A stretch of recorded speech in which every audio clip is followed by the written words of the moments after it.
United States just approved a historic $500 million per year defense assistance package for the Philippines, totaling a whopping $2.5 billion over 5 years.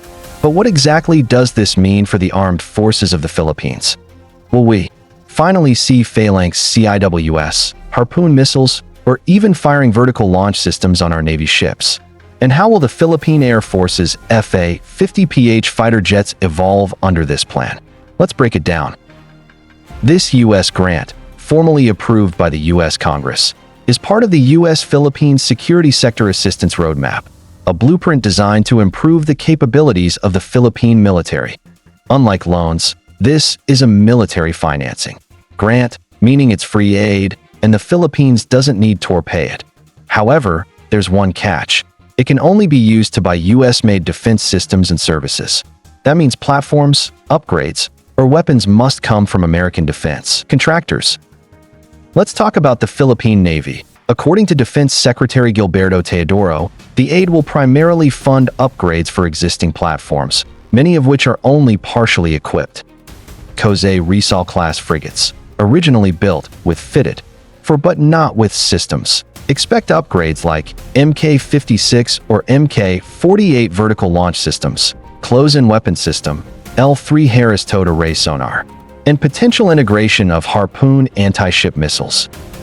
Tarlac-class landing platform docks, built for HADR and amphibious ops, could receive improved electronic warfare suites, 60-degree surveillance radars, and point defense systems for self-protection. Pilar-class OPVs are often criticized for having underwhelming weapons. This grant could fund combat system upgrades, restoration, or replacement of removed missile systems like CIWS and anti-ship missiles, and possible sonar or radar enhancement.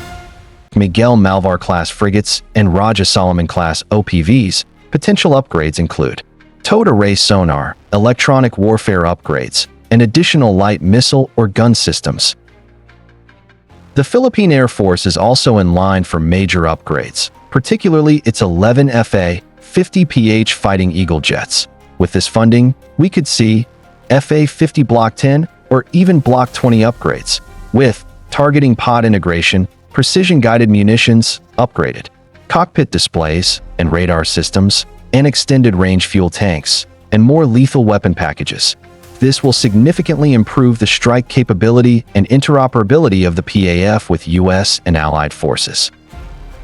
Aside from hardware, the grant will also cover command-control communications and computer systems, cyber defense, and secure communications, training and education for AFP personnel. This ensures the AFP isn't just better armed, but also better trained and more integrated with U.S. operations in the Indo-Pacific.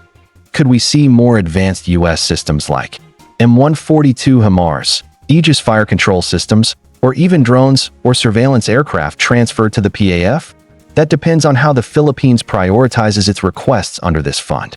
But one thing's for sure, the door is now wide open for more capable and modern U.S.-built platforms to be part of the AFP's arsenal. The $2.5 billion U.S. assistance package is a once-in-a-generation opportunity to boost Philippine defense without burdening the national budget. From frigate modernization to fighter jet upgrades and command systems integration, this grant has the potential to elevate the armed forces of the Philippines into a credible and modern force, capable of defending our waters, skies, and national interests. If you found this update insightful, don't forget to like, subscribe, and hit the bell icon for more in-depth coverage on Philippine military modernization. Thank you for watching. See you in the next video.